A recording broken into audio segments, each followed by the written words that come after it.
partie, Euh, la vie de groupe? Les 6 premiers mois de la vie à la Blacherette ont été extraordinaires. On refaisait le monde toutes les nuits.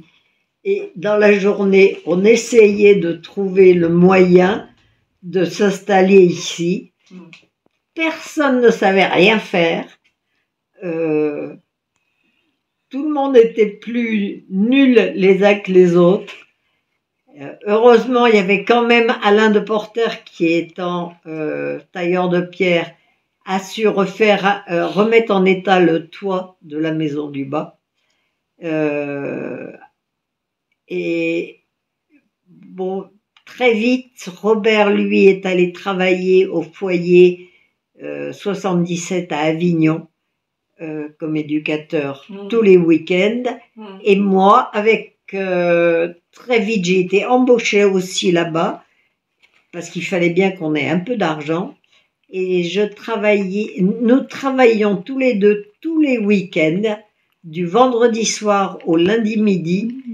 Et je débarquais là-bas avec enfants et chiens.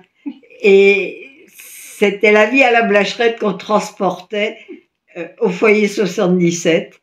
Et c'était très sympa. J'y faisais les confitures, j'ai tout fait. Ça a été aussi une période très heureuse de notre vie. Ici, le premier groupe a disparu assez vite parce que les uns et les autres, pour des tas de raisons différentes, le groupe n'a jamais vraiment fonctionné en tant que groupe. Il y a eu trop d'éléments extérieurs qui venaient, qui repartaient, des gens comme Jean-Noël qui venaient, qui étaient là 3 mois, puis partaient 2 mois, puis revenaient. Tout le monde était un peu comme ça. D'abord parce qu'il fallait quand même aller gagner de l'argent à l'extérieur, puisqu'on n'avait aucune ressource sur place.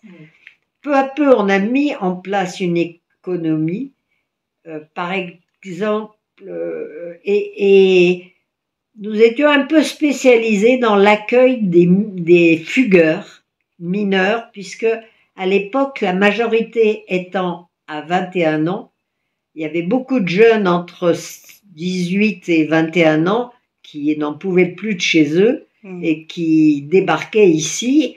Et nous ne voyions pas vraiment de raison de ne pas les accueillir, mais ça a été compliqué à gérer et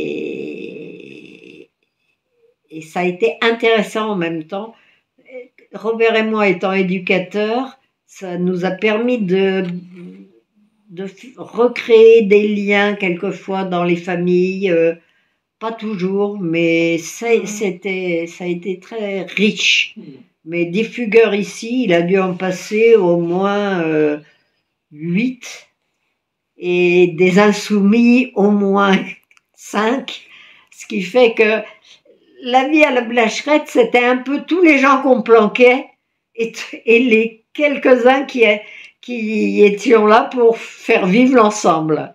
Ils arrivaient à s'entendre tous? Tout le monde s'entendait très bien. Il n'y avait pas de problème de gestion dans la vie courante, sauf il faut gagner de l'argent, il faut trouver un moyen de former une économie.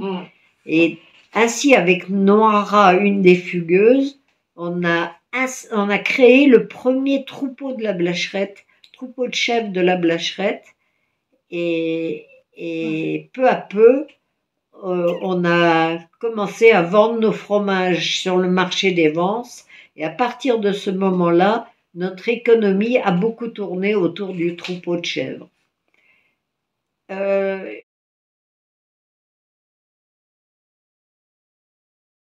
La Blacherette.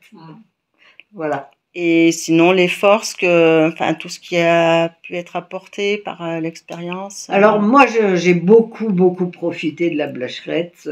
C'est un lieu qui m'est très très cher.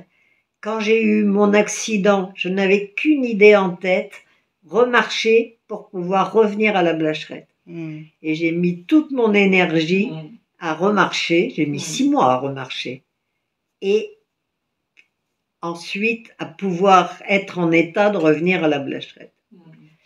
Et pendant ce temps, on a créé cette maison qui est adaptée pour handicapés.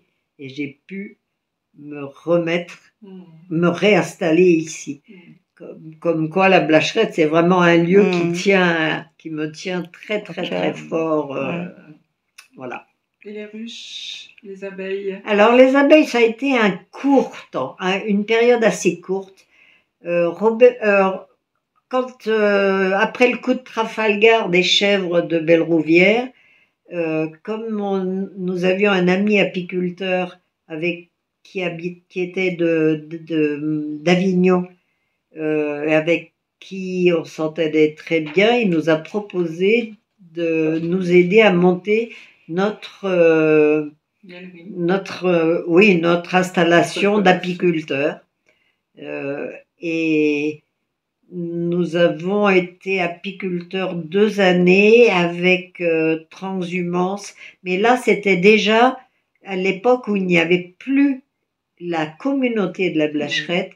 Nous étions en village communautaire, c'est-à-dire il y avait Robert et moi, et souvent 1 ou 2 personnes qui étaient avec nous, et chez nous, et 1 ou 2 mini-communautés. Il y a eu une période où il y a eu un gros groupe qui s'était installé dans cette maison, avec qui moi j'ai eu très très peu de relations. Ils se défonçaient beaucoup et ça me plaisait pas du tout. Ensuite, mais il y a toujours eu la communauté de la Blacherette qui était en bas, qui était souvent à 2, 3, 4 personnes, et qui ont refait aussi un troupeau de chèvres, peu à peu. Et puis après s'est installée l'école en bateau, ou plutôt les transfuges de l'école en bateau, qui ont créé la Baleine Blanche, qui était la suite de l'école en bateau. Et eux sont restés 4 ans ici, 15, je dirais. Mais je ne suis pas très sûre. Et avec toute l'expérience que tu as eue, tout ce vécu, maintenant en 2025, est-ce que ça t'apporte Malheureusement, maintenant, il n'y a plus rien de communautaire à la Blacherette. L'esprit communautaire de la Blacherette a vraiment disparu, et c'est maintenant chacun a sa petite propriété, et toutes les terres étant à moi, ça c'est considéré comme normal que ça soit à tout le monde. Voilà. Et toi, en tant que force intérieure de ce vécu, moi j'espère toujours que ça redémarrera. Je pense toujours que ça redémarrera un jour, que les gens reprendront l'habitude de vivre bien ensemble. D'ailleurs, en fait, on a de bonnes relations les uns avec les autres.